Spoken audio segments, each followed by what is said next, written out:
বন্যা পরিস্থিতির তীব্র আকার ধারণ করেছে ফেনী অঞ্চলে। যত সময় গড়াচ্ছে পরিস্থিতি যেন ততই ভয়ঙ্কর হচ্ছে। সবচেয়ে ভয়াবহ অবস্থা দাঁড়িয়েছে ফেনীর ফুলগাজী, পরশুরাম ও ছাগলনাইয়া উপজেলায়। তাছাড়া ফেনী সদর, ফেনী শহর, দাগনভূঞা, সোনাগাজী উপজেলাও পানির নিচে তলিয়ে গিয়েছে। শোনা যাচ্ছে পুরো ফেনী এখন পানির নিচে। বন্যার পানিতে তলিয়ে গেছে বাড়িঘর, রাস্তাঘাট, ফসলি জমি, ভেসে গেছে পুকুর।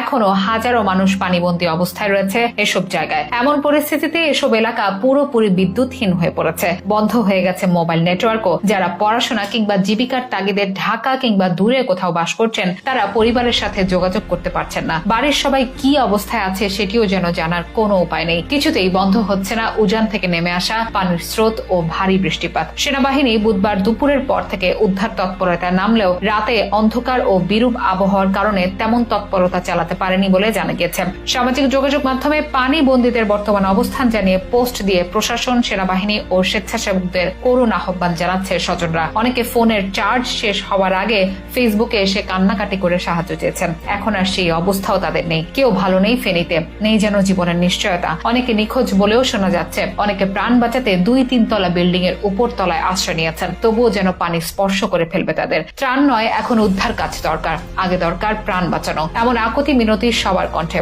এতটা ভয়াবহ দিনের সাক্ষী ফেনীবাসী হয়তো আগে কখনই হয়নি। যতদূর চোখ যায় কেবল পানি আর পানি, যেখানে যোগ হচ্ছে মানুষের চোখের পানি। বৃষ্টির শব্দের সাথে মিশে যাচ্ছে মানুষের কান্নার শব্দ। ফেনীর নিম্নাঞ্চলের বাসিন্দারা বলছেন, এই এলাকায় 1988 সালের পর বন্যা পরিস্থিতি এতটা ভয়াবহ হয়নি আগে কখনো। এমনকি সেই ভয়াবহতাও যেন ছাপিয়ে গেছে 2024-এর বন্যা। বন্ধ যোগাযোগ ব্যবস্থা, নেই বিদ্যুৎ সংযোগ, পাওয়া যাচ্ছে না মোবাইল নেটওয়ার্ক। রাতভর আতঙ্ক, মানুষের আর্তনাদ আর বন্যার প্রবল বিধ্বংসী রূপ দেখে ভিটেমাটি ছেড়ে নিরাপদ আশ্রয়ের পথে ছুটছে সবাই।